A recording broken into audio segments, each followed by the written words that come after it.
ರಾಜ್ಯ ಕಾಂಗ್ರೆಸ್ನಲ್ಲಿ ಯತೀಂದ್ರ ಸಿದ್ದರಾಮಯ್ಯನವರ ಅಹಿಂದ ಹೇಳಿಕೆ ಸಂಚಲನಕ್ಕೆ ಕಾರಣವಾಗ್ತಾ ಇದೆ. ಇದೀಗ ಮೊದಲ ಬಾರಿಗೆ ಯತೀಂದ್ರ ಸಿದ್ದರಾಮಯ್ಯನವರ ಹೇಳಿಕೆ ಬಗ್ಗೆ ಸಿಎಂ ಸಿದ್ದರಾಮಯ್ಯನವರು ಪ್ರತಿಕ್ರಿಯೆಯನ್ನು ಕೊಟ್ಟಿದ್ದಾರೆ. ರಾಜ್ಯದಲ್ಲಿ ಯತೀಂದ್ರ ಸಿದ್ದರಾಮಯ್ಯನವರ ಹೇಳಿಕೆ ಸಂಚಲನಕ್ಕೆ ಕಾರಣವಾಗ್ತಾ ಇದೆ. ಇದೀಗ ಫಸ್ಟ್ ಟೈಮ್ ರಿಯಾಕ್ಟ್ ಮಾಡಿದ್ದಾರೆ ಸಿದ್ದರಾಮಯ್ಯ. ಪುತ್ರ ಯತೀಂದ್ರ ಹೇಳಿಕೆಯನ್ನ ಸಮರ್ಥಿಸಿಕೊಂಡಿದ್ದಾರೆ. ಇಂಥವರೇ ಸಿಎಂ ಆಗಬೇಕು ಅಂತ ಯತೀಂದ್ರ ಹೇಳಿಲ್ಲ, ಅವರ ಹೇಳಿಕೆಯನ್ನ ತಿರುಚಲಾಗಿದೆ. ಯತೀಂದ್ರ ಸೈದ್ಧಾಂತಿಕವಾಗಿ ಮಾತ್ರ ಹೇಳಿದ್ದಾರೆ. ಈ ವಿಚಾರದ ಬಗ್ಗೆ ಯತೀಂದ್ರ ಅವರ ಬಳಿಯೇ ಕೇಳಿದ್ದೇನೆ, ನಾನು ಸೈದ್ಧಾಂತಿಕವಾಗಿ ಮಾತನಾಡಿದ್ದು ಅಂತ ಹೇಳಿದ್ದಾರೆ. ಬೆಂಗಳೂರಲ್ಲಿ ಸಿಎಂ ಸಿದ್ದರಾಮಯ್ಯನವರ ಮೊದಲ ಪ್ರತಿಕ್ರಿಯೆ ಇದು. ತಿರುಚಿ ಮಾಡಿದ್ರೆ ಏನಂತ ಹೇಳಿ ನಾನು ಕೇಳಿದೆ, ಸೈದ್ಧಾಂತಿಕವಾಗಿ ಮಾತಾಡಿದೀನಿ ಅಂತ ಹೇಳ್ದ. ಯತೀಂದ್ರ ಕೇಳಿದೆ ನಾನು, ನೀನ್ ಏನಂತ ಹೇಳಿದ್ಯಾ ಅಂತ. ಅದು ಹೇಳಿದಾಗ ಯತೀಂದ್ರ ಹೇಳಿದ್ದು ಸೈದ್ಧಾಂತಿಕವಾಗಿ ಮಾತ್ರ ಮಾತಾಡಿದ್ದೀನಿ, ಇಂಥವರೇ ಮುಂದೆ ಮುಖ್ಯಮಂತ್ರಿ ಆಗ್ಬೇಕು ಅಂತ ಹೇಳಿಲ್ಲ ಅಂತ ಹೇಳಿ. ಈಗ ನೀವು ಸುಮ್ನೆ ಇರೋದಿಲ್ವಲ್ಲ, ಹಿಂಗ್ ಕೇಳ್ತಿರಲ್ಲ. ಈಗ ಬೇಡ ಅಂದ್ರು ಹಿಂಗ್ ಕೇಳ್ತಿರಲ್ಲ, ಹಂಗೆ ಕೇಳಿದಿರಿ. ಯಾರೋ ಪ್ರಶ್ನೆಗಳು ಕೇಳಿದಿರಿ, ಕೇಳಪ್ಪ ಇಲ್ಲಿ. ಈಗ ನಾವು ಸಹಕಾರ ಸಪ್ತಾಹದ ಬಗ್ಗೆ ಮಾತಾಡಕ್ ಬಂದಿರೋದು. ಯತೀಂದ್ರನ್ಗೆ ಹೇಳಿದ್ರೆ ಹಿಂಗೆ ಅಲ್ಲಿ ಯಾರ ಪ್ರಶ್ನೆ ಕೇಳಿರ್ತಾರೆ, ನೀವ್ ಕೇಳಿಲ್ದೇ ಇರ್ಬೋದು, ಅಲ್ಲಿ ಕೇಳಿರ್ತಾರೆ. ಯತೀಂದ್ರನ ತಿರುಚಿ ಮಾಡಿದ್ರೆ ಏನಂತ ಹೇಳಿ ನಾನು ಕೇಳಿದೆ, ಸೈದ್ಧಾಂತಿಕವಾಗಿ ಮಾತಾಡಿದೀನಿ ಅಂತ ಹೇಳ್ದ. ಯತೀಂದ್ರನ ಕೇಳಿದೆ ನಾನು, ನೀನ್ ಏನಂತ ಹೇಳಿದ್ಯಾ ಅಂತ. ಅದು ಹೇಳಿದಾಗ ಯತೀಂದ್ರ ಹೇಳಿದ್ದು ಸೈದ್ಧಾಂತಿಕವಾಗಿ ಮಾತ್ರ ಮಾತಾಡಿದ್ದೀನಿ, ಇಂಥವರೇ ಮುಂದೆ ಮುಖ್ಯಮಂತ್ರಿ ಆಗ್ಬೇಕು ಅಂತ ಹೇಳಿಲ್ಲ ಅಂತ ಹೇಳಿ. ಈಗ ನೀವು ಸುಮ್ನೆ ಇರೋದಿಲ್ವಲ್ಲ, ಹಿಂಗ್ ಕೇಳ್ತಿರಲ್ಲ. ಈಗ ಬೇಡ ಅಂದ್ರು ಹಿಂಗ್ ಕೇಳ್ತಿರಲ್ಲ, ಹಂಗೆ ಕೇಳಿದಿರಿ. ಯಾರೋ ಪ್ರಶ್ನೆಗಳು ಕೇಳಿದಿರಿ, ಕೇಳಪ್ಪ ಇಲ್ಲಿ. ಈಗ ನಾವು ಸಹಕಾರ ಸಪ್ತಾಹದ ಬಗ್ಗೆ ಮಾತಾಡಕ್ ಬಂದಿರೋದು. ಯತೀಂದ್ರನ್ಗೆ ಹೇಳಿದ್ರೆ ಹಿಂಗೆ ಅಲ್ಲಿ ಯಾರ ಪ್ರಶ್ನೆ ಕೇಳಿರ್ತಾರೆ, ನೀವ್ ಕೇಳಿಲ್ದೇ ಇರ್ಬೋದು, ಅಲ್ಲಿ ಕೇಳಿರ್ತಾರೆ. ಯತೀಂದ್ರನ ತಿರುಚಿ ಮಾಡಿದ್ರೆ. ಇನ್ನು ಇದೇ ವಿಚಾರಕ್ಕೆ ಸಂಬಂಧಪಟ್ಟಂತೆ KN ರಾಜಣ್ಣ ರಿಯಾಕ್ಟ್ ಮಾಡಿದ್ದಾರೆ. KN ರಾಜಣ್ಣ ಅಹಿಂದ ಸಂಘಟನೆ ಅಂತ ಬಂದ್ರೆ ಅವರು ಕೂಡ ಒಂದು ರೀತಿಯಾಗಿ ಅಹಿಂದವನ್ನ ಸಂಘಟನೆ ಮಾಡ್ಕೊಂಡು ಬರ್ತಾ ಇದ್ರು. ಸಿದ್ದರಾಮಯ್ಯನವರ ಹಿಂದೆ ಇದ್ದಂಥ ಶಕ್ತಿ ರಾಜಣ್ಣ ಕೂಡ ಹೌದು, ಸತೀಶ್ ಜಾರಕಿಹೊಳಿ ರೀತಿಯಲ್ಲೇ. ಸೊ KN ರಾಜಣ್ಣ ಯಾವ ರೀತಿಯಾಗಿ ರಿಯಾಕ್ಟ್ ಮಾಡಿದ್ದಾರೆ ಅಂತ ಹೇಳಿದ್ರೆ ಸಮರ್ಥಿಸಿಕೊಂಡಿದ್ದಾರೆ, ಸಹಮತ ವ್ಯಕ್ತಪಡಿಸಿದ್ದಾರೆ. ಯತೀಂದ್ರ ಸಿದ್ದರಾಮಯ್ಯನವರ ಹೇಳಿಕೆಯನ್ನ ಅವರು ಕೂಡ ಬೆಂಬಲಿಸಿದ್ದಾರೆ. ಯತೀಂದ್ರ ಸಿದ್ದರಾಮಯ್ಯ ಹೇಳಿರೋದ್ರಲ್ಲಿ ತಪ್ಪೇನಿದೆ? ಸಿದ್ದರಾಮಯ್ಯ ಬಳಿಕ ಸತೀಶ್ ಅವರು ಸಿಎಂ ಆಗಬಹುದು. ಈ ಹಿಂದೆ ಸಚಿವ ಸತೀಶ್ ಜಾರಕಿಹೊಳಿ ಅವರೇ ಹೇಳಿದ್ರು, 2028ಕ್ಕೆ ಸಿಎಂ ಅಭ್ಯರ್ಥಿ ಅಂತ ಸತೀಶ್ ಅವರೇ ಹೇಳಿದ್ರು. ಸೊ ಇದೀಗ KN ರಾಜಣ್ಣ ಕೂಡ ಯತೀಂದ್ರ ಸಿದ್ದರಾಮಯ್ಯನವರ ಹೇಳಿಕೆ ಬಗ್ಗೆ ರಿಯಾಕ್ಟ್ ಮಾಡ್ತಾ ಇದ್ರು. ನಿರೀಕ್ಷಿತ ಈ ಹೇಳಿಕೆ. ಕಾರಣ ಇಷ್ಟೇ, ನನಗಾಗಲೇ ಹೇಳ್ತಾ ಇದ್ದೆ, ಸಿದ್ದರಾಮಯ್ಯನವರು ಅಹಿಂದ ಸಂಘಟನೆ ಮಾಡುವಂತಹ ಸಂದರ್ಭದಲ್ಲಿ ಸಿದ್ದರಾಮಯ್ಯನವರ ಬೆನ್ನ ಹಿಂದೆ ಯಾರೆಲ್ಲ ನಿಂತಿದ್ರು ಅಂತ ಹೇಳಿದ್ರೆ ಸತೀಶ್ ಜಾರಕಿಹೊಳಿ ನಿಂತಿದ್ರು. ಅದೇ ರೀತಿಯಾಗಿ ಅದೇ ವಾಲ್ಮೀಕಿ ಸಮುದಾಯದ KN ರಾಜಣ್ಣ ಕೂಡ ನಿಂತಿದ್ರು. ಈಗ ಸತೀಶ್ ಜಾರಕಿಹೊಳಿ ಸಿದ್ದರಾಮಯ್ಯನವರ ಉತ್ತರಾಧಿಕಾರಿ ಅಂತ ಬಂದರೆ ರಾಜಣ್ಣ ಯಾವ ರೀತಿಯಾಗಿ ರಿಯಾಕ್ಟ್ ಮಾಡಬಹುದು ಅಂತ ಹೇಳಿದ್ರೆ ನಿರೀಕ್ಷೆ ರೀತಿಯಲ್ಲಿ ಬೆಂಬಲವನ್ನು ವ್ಯಕ್ತಪಡಿಸಿದ್ದಾರೆ. ಏನು ತಪ್ಪಿದೆ ಅಂತ ಪ್ರಶ್ನೆ ಮಾಡಿದ್ದಾರೆ. ಇದರ ಜೊತೆಗೆ ಸಿಎಂ ಈ ವಿಚಾರಕ್ಕೂ ಕೂಡ ರಿಯಾಕ್ಟ್ ಮಾಡಿದ್ರು. ನೋಡಿ, ಸತೀಶ್ ಜಾರಕಿಹೊಳಿ ಅವರೇ ಈ ಹಿಂದೆ ಒಂದು ಹೇಳಿಕೆಯನ್ನು ಕೊಟ್ಟಿದ್ದಾರೆ. 2028ಕ್ಕೆ ನಾನು ಸಿಎಂ ಅಭ್ಯರ್ಥಿ ಅಂತ ಹೇಳಿ ಸತೀಶ್ ಜಾರಕಿಹೊಳಿ ಅವರೇ ಹೇಳಿದ್ದಾರೆ. ಸೊ ತಪ್ಪೇನಿದೆ ಅನ್ನುವ ರೀತಿಯಲ್ಲಿ ಮಾತನಾಡಿದ್ದಾರೆ. ಅದರ ಅರ್ಥ ಸಿದ್ದರಾಮಯ್ಯನವರ ಕ್ಯಾಂಪಲ್ಲಿ ಗುರುತಿಸಿಕೊಂಡಿರುವಂಥ ಎಲ್ಲ ನಾಯಕರ ಸ್ಟ್ಯಾಂಡ್ ಕ್ಲಿಯರ್ ಕಟ್ ಆಗಿ ಗೊತ್ತಾಗ್ತಾ ಇದೆ. ಎಲ್ಲರೂ ಕೂಡ ಯತೀಂದ್ರ ಸಿದ್ದರಾಮಯ್ಯನವರ ಹೇಳಿಕೆಯನ್ನು ಸಮರ್ಥಿಸ್ಕೊಳ್ತಾ ನೆಕ್ಸ್ಟ್ ಯಾರು ಸಿದ್ದರಾಮಯ್ಯನವ್ರ ನಂತರ ಯಾರು ಅಂತ ಹೇಳಿದ್ರೆ ಸತೀಶ್ ಜಾರಕಿಹೊಳಿ ಅನ್ನೋದನ್ನು ಮತ್ತೆ ಮತ್ತೆ ಹೇಳ್ತಾ ಇದ್ದಾರೆ. ಸೊ ರಾಜ್ಯ ರಾಜಕಾರಣದಲ್ಲಿ ಈ ಅಹಿಂದ ರಾಜಕಾರಣ ಏನು ಮುನ್ನೆಲೆಗೆ ಬರ್ತಾ ಇದೆ, ಇದು ಯಾವ ರೀತಿಯಾಗಿ ಟರ್ನ್ ತೆಗೆದುಕೊಳ್ಳುತ್ತೆ ಮತ್ತು ಟ್ವಿಸ್ಟ್ ಕೊಡುತ್ತೆ ರಾಜ್ಯ ರಾಜಕಾರಣಕ್ಕೆ ಅಂತ. ಕರ್ನಾಟಕ ರಾಜಕಾರಣವನ್ನು ಒಂದು ರೀತಿಯಾಗಿ ವಿಶ್ಲೇಷಣೆ ಮಾಡ್ಕೊಂಬರೋದಾದರೆ, ಇತಿಹಾಸವನ್ನು ನೋಡಿದ್ರೆ ಕರ್ನಾಟಕದಲ್ಲಿ ರಾಜಕಾರಣ ಜಾತಿ ರಾಜಕಾರಣ. ಅದು ನೋಡಿ, ಜಾತಿ ಅನ್ನೋ ವಿಚಾರಕ್ಕೆ ಸಾಕಷ್ಟು ರೀತಿಯಲ್ಲಿ ವ್ಯಾಖ್ಯಾನ ಕೊಡ್ಕೊಂಡು ಹೋಗ್ಬೋದು. ಜಾತಿ ಯಾಕೆ ಅನ್ನುವಂಥ ಪ್ರಶ್ನೆ ಬರುತ್ತೆ. ಜಾತಿ ಯಾಕೆ ಅನ್ನುವ ಪ್ರಶ್ನೆ ನಡುವೆ ರಾಜಕಾರಣ ನಿಂತಿರೋದೇ ಜಾತಿ ಮೇಲೆ. ಸೊ ಅಹಿಂದ ಮುಖ್ಯವಾಗಿ ಒಂದಿಷ್ಟು ಸಮುದಾಯವನ್ನು ಕೇಂದ್ರೀಕರಿಸಿದೆ. ಅಲ್ಪಸಂಖ್ಯಾತ, ಹಿಂದುಳಿದ, ದಲಿತ, ಈ ಮತ ಬ್ಯಾಂಕ್ ಏನಿದೆಯಲ್ವಾ, ಈ ಮತ ಬ್ಯಾಂಕ್ ಕಂಪ್ಲೀಟ್ ಆಗಿ ಕಾಂಗ್ರೆಸ್ ಪರವಾಗಿರುವಂಥದ್ದು. ಕಾಂಗ್ರೆಸ್ ಪರ ಅನ್ನೋದಕ್ಕಿಂತ ಸಿದ್ದರಾಮಯ್ಯನವರ ಕೈಯಲ್ಲಿದೆ. ಇದು ಸಿದ್ದರಾಮಯ್ಯನವರ ಜೇಬಲ್ಲಿರುವಂಥ ಮತಗಳು ಯಾವುದು ಅಂದರೆ ಅಹಿಂದ ಮತಗಳು. ಈಗ ಸಿದ್ದರಾಮಯ್ಯನವರು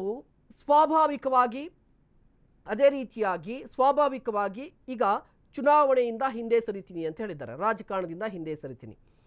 ಸಿದ್ದರಾಮಯ್ಯನವರು ಹಿಂದೆ ಸರಿದ್ರೆ ಅಹಿಂದವನ್ನು ಮುನ್ನಡೆಸೋದು ಯಾರು ಅಂತ ಪ್ರಶ್ನೆ ಬಂದಾಗ ಕಳೆದ 3-4 ವರ್ಷಗಳಿಂದ ಒಂದು ಚರ್ಚೆ ಇತ್ತು. ವಾಟ್ ನೆಕ್ಸ್ಟ್, ಯಾರು ನೆಕ್ಸ್ಟ್ ಅಂತ ಹೇಳಿದ್ರೆ ಸತೀಶ್ ಜಾರಕಿಹೊಳಿ ಅವರೇ ಅನ್ನುವ ಮಾತಿತ್ತು. ಬಟ್ ಅದಕ್ಕೆ ಅಧಿಕೃತ ಮುದ್ರೆಯನ್ನು ಒತ್ತಿದ್ದು ಯತೀಂದ್ರ ಸಿದ್ದರಾಮಯ್ಯನವರು. ಸೊ ಯತೀಂದ್ರ ಸಿದ್ದರಾಮಯ್ಯನವರ ದೃಷ್ಟಿಕೋನದಲ್ಲಿ ಮತ್ತು ಎಲ್ಲರೂ ನಿರೀಕ್ಷೆ ಮಾಡುವ ರೀತಿಯಲ್ಲಿ ಸತೀಶ್ ಜಾರಕಿಹೊಳಿ ಓಕೆ, ಬಟ್ ಈ ಅಹಿಂದ ರಾಜಕಾರಣ ಕಾಂಗ್ರೆಸ್ಗೆ ಪ್ಲಸ್ಸು ಹೌದು. ಅದೇ ಸಂದರ್ಭದಲ್ಲಿ ಕೇವಲ ಅಹಿಂದವನ್ನು ಮೆಚ್ಚಿಕೊಂಡ್ರೆ ಇನ್ನುಳಿದಿರೋಂಥ ವರ್ಗಗಳ ಕತೆ ಏನು, ಪ್ರಬಲ ಸಮುದಾಯಗಳ ಕತೆ ಏನು, ಆ ಸಮುದಾಯದ ನಾಯಕರು ಕಾಂಗ್ರೆಸ್ನಲ್ಲಿ ಯಾವ ರೀತಿಯಾಗಿ ಸಸ್ಟೈನ್ ಆಗ್ತಾರೆ, ಈ ರೀತಿಯ ಹೇಳಿಕೆಗಳನ್ನು ಬಂದಾಗ ಅವರು ಯಾವ ರೀತಿಯಾಗಿ ನೋಡ್ತಾರೆ ಅನ್ನುವ ಪ್ರಶ್ನೆ ಕೂಡ ಇದೆ. ಇದರ ಜೊತೆಗೆ ಸಿದ್ದರಾಮಯ್ಯನವರಿಗೆ ನೋಟಿಸ್ ಕೊಡಬೇಕು ಅನ್ನುವ ಮಾತಿದೆ. ಯತೀಂದ್ರ ಸಿದ್ದರಾಮಯ್ಯನವರಿಗೆ ನೋಟಿಸ್ ಕೊಡಬೇಕು ಅಂತ ಇದೇ ವಿಚಾರಕ್ಕೆ ಸಂಬಂಧಪಟ್ಟಂತೆ KN ರಾಜಣ್ಣ ರಿಯಾಕ್ಟ್ ಮಾಡಿದರು. DK ಶಿವಕುಮಾರ್ ಅಂಡ್ ಟೀಮ್ ಒತ್ತಡ ಹೇರಿದ್ರೆ ನೋಡೋಣ. ನೋಡಿ, ಡೈರೆಕ್ಟ್ ಆಗಿ DK ಶಿವಕುಮಾರ್ ಅಂಡ್ ಟೀಮ್ ಬಗ್ಗೆ ಮಾತನಾಡ್ತಾ ಇದ್ದಾರೆ. ಅವರೆಲ್ಲ ಮೇಧಾವಿಗಳು, ತೀರ್ಮಾನ ಮಾಡೋಣ ಬಿಡಿ ಅಂತ ಹೇಳಿ KN ರಾಜಣ್ಣ ರಿಯಾಕ್ಟ್ ಮಾಡ್ತಾ ಇದ್ದಾರೆ. ನೋಡಿ, ಒಂದು ಕಡೆ ಬಣ ಬಡಿದಾಟ ಇಲ್ಲ ಅಂತ ಎಷ್ಟೇ ಸಾರಿ ಹೇಳಿದ್ರು ಕೂಡ ಕಾಂಗ್ರೆಸ್ನಲ್ಲಿ ಎರಡು ಬಣ ದಟ್ಟವಾಗಿ ಕಾಣಿಸ್ತಾ ಇದೆ. ಒಂದು ಸಿದ್ದರಾಮಯ್ಯನವರ ಪರವಾಗಿರುವಂತಹ ಬಣ, ಮತ್ತೊಂದು ಕಡೆ DK ಶಿವಕುಮಾರ್ ಪರವಾಗಿರುವಂತಹ ಬಣ. KN ರಾಜಣ್ಣ ಈಗಲೂ ಕೂಡ DK ಶಿವಕುಮಾರ್ ವಿರುದ್ಧ ಅಥವಾ ಆ ಬಣದ ವಿರುದ್ಧನೇ ಮಾತನಾಡಿದ್ದಾರೆ. ಅವರು ನೆಕ್ಸ್ಟ್ ಅಹಿಂದವನ್ನು ನಡೆಸಕ್ಕೆ ಜಾರಕಿಹೊಳಿ ಅವರು ಸಮರ್ಥರು ಅಂತ ಹೇಳಿದ್ದಾರೆ. ತಪ್ಪೇನಿದೆ ಅದರಲ್ಲಿ? ತಪ್ಪೇನಿದೆಯಪ್ಪ? ಯತೀಂದ್ರ ಅವರು ಬೆಳಗಾವಿನಲ್ಲಿ ಸಿದ್ದರಾಮಯ್ಯನವರ ನಂತರ ಅಹಿಂದ ಚಳವಳಿಯನ್ನ ಮುಂದುವರಿಸಲಿಕ್ಕೆ ಅವರು ಸಮರ್ಥರಿದ್ದಾರೆ, ಅವರು ಅದರ ನಾಯಕತ್ವ ವಹಿಸಬೇಕು ಅಂತಕ್ಕಂಥ ಮಾತು ಹೇಳಿರಲು ತಪ್ಪೇನಿದೆಯಪ್ಪ ಅದರಲ್ಲಿ? ಆ ಮಾತಿಗೆ ನಂದು ಕೂಡ ಸಹಮತ ಇದೆ. ಜೊತೆಯಲ್ಲಿ ಯಾರು ಸತೀಶ್ ಜಾರಕಿಹೊಳಿ ಅವರು ಕೂಡ ನಂದು ಈಗ ಯಾವುದೋ ಕ್ಲೈಮ್ ಇಲ್ಲ, 2028ಗೆ ನಾನು ಮುಖ್ಯಮಂತ್ರಿ ಅಭ್ಯರ್ಥಿ ಅಂತ ಹೇಳಿದ್ದಾರೆ, ಅದಕ್ಕೂ ನಮ್ಮ ಸಹಮತ ಇದೆ. ಸರ್, ಯತೀಂದ್ರ ಅವರು ನೆಕ್ಸ್ಟ್ ಅಹಿಂದವನ್ನು ನಡೆಸಕ್ಕೆ ಜಾರಕಿಹೊಳಿ ಅವರು ಸಮರ್ಥರು ಅಂತ ಹೇಳಿದ್ದಾರೆ. ತಪ್ಪೇನಿದೆ ಅದರಲ್ಲಿ? ತಪ್ಪೇನಿದೆಯಪ್ಪ? ಒಂದು ಕಡೆ ಅಹಿಂದ ಅನ್ನುವಂಥ ಜಪ ನಡೀತಾ ಇದೆ ಕಾಂಗ್ರೆಸ್ನಲ್ಲಿ. ಆದರೆ ಅಹಿಂದ ಕಿರೀಟ ಯಾರಿಗೆ ಅನ್ನುವಂಥ ಪ್ರಶ್ನೆ ಇದೆ. ಒಂದು ಕಡೆ ಯತೀಂದ್ರ ಸಿದ್ದರಾಮಯ್ಯನವರು ಹೇಳಿಕೆಯನ್ನು ಕೊಟ್ಟರು, ಸತೀಶ್ ಜಾರಕಿಹೊಳಿ ನೆಕ್ಸ್ಟ್ ಅಹಿಂದ ಲೀಡರ್. ಆದರೆ ಈ ಅಹಿಂದ ಕಿರೀಟಕ್ಕಾಗಿ ಕಾಂಗ್ರೆಸ್ನಲ್ಲಿ ಕಚ್ಚಾಟವೂ ಕೂಡ ಇದೆ. ಸಿದ್ದರಾಮಯ್ಯನವರ ಉತ್ತರಾಧಿಕಾರಿ ಪಟ್ಟಕ್ಕೆ ಫೈಟ್ ಇದೆ. ಸಿದ್ದರಾಮಯ್ಯ ಸೈದ್ಧಾಂತಿಕ ಉತ್ತರಾಧಿಕಾರಿ ಪಟ್ಟಕ್ಕಾಗಿ ಕಿತ್ತಾಟವೂ ಇದೆ. ಕಾಂಗ್ರೆಸ್ನ ಒಳಗಡೆ ಕೊತ ಅಂತ ಕುದಿತಾ ಇದ್ದಾರೆ ಪ್ರಿಯಾಂಕ್ ಖರ್ಗೆ. ಸದ್ದಿಲ್ಲದೆ ಸಿಎಂ ಕುರ್ಚಿಗೆ ಪ್ರಿಯಾಂಕ್ ಖರ್ಗೆ ಟವಲ್ ಹಾಕಿದ್ದಾರಾ ಅನ್ನುವಂಥ ಪ್ರಶ್ನೆ ಇದೆ. ನೋಡಿ, ನಾನು ಆಗಲೇ ಮಾತನಾಡುವಂತಹ ಸಂದರ್ಭದಲ್ಲಿ ಈ ಅಹಿಂದ ಅನ್ನೋದು ಕಾಂಗ್ರೆಸ್ನ ಪ್ಲಸ್ಸೂ ಹೌದು, ಅದೇ ರೀತಿಯ ಸಂದರ್ಭದಲ್ಲಿ ಮೈನಸ್ಸೂ ಆಗಬಹುದು ಅಂತ. ಯಾಕೆ ಮೈನಸ್ ಅಂತ ಹೇಳಿದ್ರೆ, ಅಹಿಂದ ಸಿದ್ದರಾಮಯ್ಯನವರ ಹಿಂದೆ ಇದೆ, ಕಾಂಗ್ರೆಸ್ ಹಿಂದೆ ಅಲ್ಲ, ಸಿದ್ದರಾಮಯ್ಯನವರ ಹಿಂದೆ ಇದೆ. ಇದೇ ಕಾರಣಕ್ಕಾಗಿ ಸಿದ್ದರಾಮಯ್ಯನವರ ನಂತರ ಯಾರು ಅಂತ ಪ್ರಶ್ನೆ ಬಂದಾಗ ಸತೀಶ್ ಜಾರಕಿಹೊಳಿ ಅಂತ ಬಂದರು. ಬಟ್ ಸತೀಶ್ ಜಾರಕಿಹೊಳಿ ಏನು ಪ್ಲಸ್ಸು ಏನು ಮೈನಸ್ಸು ಅಂತ ನೋಡೋದಾದರೆ, ಹೌದು ನಿಜ, ಸತೀಶ್ ಜಾರಕಿಹೊಳಿ ಅವರಿಗೆ ಸೈದ್ಧಾಂತಿಕ ಬದ್ಧತೆ ಇದೆ, ಒಂದು ಸ್ಪಷ್ಟತೆ ಇದೆ. ಬಟ್ ವಾಗ್ಮಿ ಅಲ್ಲ ಅವರು. ಅಂದರೆ ಒಂದಿಷ್ಟು ಜನವನ್ನು ಕಂಟ್ರೋಲ್ ಮಾಡಬಲ್ಲ ಅಥವಾ ಹಿಡಿದು ಇಟ್ಕೊಳ್ಳಬಲ್ಲುವಂಥ ವಾಗ್ಮಿ ಅಲ್ಲ. ಬಟ್ ಸಿದ್ಧಾಂತದ ವಿಚಾರಕ್ಕೆ ಬಂದರೆ ಪ್ರಿಯಾಂಕ್ ಖರ್ಗೆ ಕೂಡ ಅಷ್ಟೇ ಗಟ್ಟಿಯಾಗಿ ಕಾಂಗ್ರೆಸ್ ಸಿದ್ಧಾಂತವನ್ನು ಸಮರ್ಥಿಸ್ಕೊಳ್ತಾರೆ, ಜೊತೆಗೆ ಎದುರಾಳಿಗಳನ್ನು ಟೀಕೆ ಮಾಡ್ತಾರೆ. ಬೆಸ್ಟ್ ಎಕ್ಸಾಂಪಲ್ ಸದ್ಯ ನಡೀತಾ ಇರುವಂಥ ಬೆಳವಣಿಗೆ ಬಗ್ಗೆ. ಬಟ್ ಪ್ರಿಯಾಂಕ್ ಖರ್ಗೆ ಕೂಡ ಸತೀಶ್ ಜಾರಕಿಹೊಳಿ ಅವರಿಗೆ ಟಕ್ಕರ್ ಕೊಡಬಲ್ಲ ಅಥವಾ ಅವರ ಸಮನಾಗಿ ನಿಲ್ಲಬಲ್ಲ ಅಂತ ನಾಯಕರಾಗಿದ್ದಾರೆ. ಸೊ ಸತೀಶ್ ಜಾರಕಿಹೊಳಿ ಅನ್ನೋದಾದರೆ ಪ್ರಿಯಾಂಕ್ ಖರ್ಗೆ ಏನು ಮಾಡಬೇಕು? ಪ್ರಿಯಾಂಕ್ ಖರ್ಗೆ ಏನು ಮಾಡ್ತಾರೆ? ಅಹಿಂದ ಪರ ಹೋರಾಡುವಂತ ಲಕ್ಷಣ ತೋರಿಸ್ತಾ ಇದ್ದಾರಂತೆ. ನಾನು ಕೂಡ ಅಹಿಂದ ಲೀಡರ್ ಅಂತ ಗುರುತಿಸಿಕೊಳ್ಳುವಂತ ಪ್ರಯತ್ನ, ಸಿಎಂ ಅಭ್ಯರ್ಥಿ ಅಂತ ಬಿಂಬಿಸಿಕೊಳ್ಳುವಂತ ಪ್ರಯತ್ನವನ್ನ ಪ್ರಿಯಾಂಕ್ ಖರ್ಗೆ ಈಗಾಗಲೇ ಮಾಡ್ತಾ ಇದ್ದಾರೆ. RSS ಬಗ್ಗೆ ಪ್ರಿಯಾಂಕ್ ಖರ್ಗೆ ಟೀಕೆ ಮಾಡಿದ್ದು, RSS ವಿರುದ್ಧ ನಿಂತಿರುವಂಥದ್ದು, ಬಿಜೆಪಿ ನಾಯಕರು ಯಾರನ್ನ ಟೀಕೆ ಮಾಡ್ತಾ ಇದ್ದಾರೆ? ಪ್ರಿಯಾಂಕ್ ಖರ್ಗೆ. ಸೈದ್ಧಾಂತಿಕ ಉತ್ತರಾಧಿಕಾರಿ ವಿಚಾರದಲ್ಲಿ ಪ್ರಿಯಾಂಕ್ ಖರ್ಗೆ ಬಂದರೆ ಕೂಡ ಅವರು ರೇಸಲ್ಲಿದ್ದಾರೆ. ರೇಸಲ್ಲಿ ಅವರು ಕೂಡ ಇದ್ದಾರೆ. ಆ ರೇಸನ್ನು ಗೆಲ್ತಾರಾ ಅನ್ನುವಂಥ ಪ್ರಶ್ನೆ ಬಂದಾಗ, ರೇಸನ್ನು ಗೆಲ್ಲೋದಕ್ಕೆ ಗುರು ಬೇಕಾಗಿದ್ದಾರೆ. ಸತೀಶ್ ಜಾರಕಿಹೊಳಿ ಅವರಿಗೆ ಒಂದು ಗುರಿ ಇದೆ. ಅವರಿಗೆ ಗುರುವಿನ ಸ್ಥಾನದಲ್ಲಿ ಸಿದ್ದರಾಮಯ್ಯನವರು ಇದ್ದಾರೆ. ಪ್ರಿಯಾಂಕ್ ಖರ್ಗೆಗೂ ಕೂಡ ಒಂದು ಗುರಿ ಇದೆ.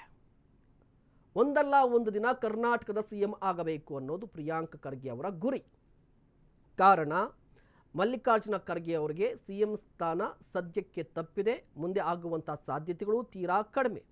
ಸೊ ಮುಖ್ಯಮಂತ್ರಿ ಆಗುವಂಥ ಗುರಿ ಹೊಂದಿರುವಂಥ ಪ್ರಿಯಾಂಕ್ ಖರ್ಗೆಗೆ ಸಿದ್ದರಾಮಯ್ಯ ರೀತಿಯಲ್ಲಿ ಯಾರು ಕೂಡ ಗುರುವಿನ ಸ್ಥಾನದಲ್ಲಿ ಇಲ್ಲ. ಸೊ ಅವರು ಓನ್ ಆಗಿ ಬಿಲ್ಡ್ ಮಾಡ್ಕೋತಾ ಇದ್ದಾರೆ. ಕಾದು ನೋಡಬೇಕಾಗಿರುವಂಥದ್ದು ಈ ಪಟ್ಟಕ್ಕಾಗಿ ಕಿತ್ತಾಟ ಎಲ್ಲಿಗೆ ಹೋಗಿ ನಿಲ್ಲುತ್ತೆ ಅಂತ ಹೇಳಿ.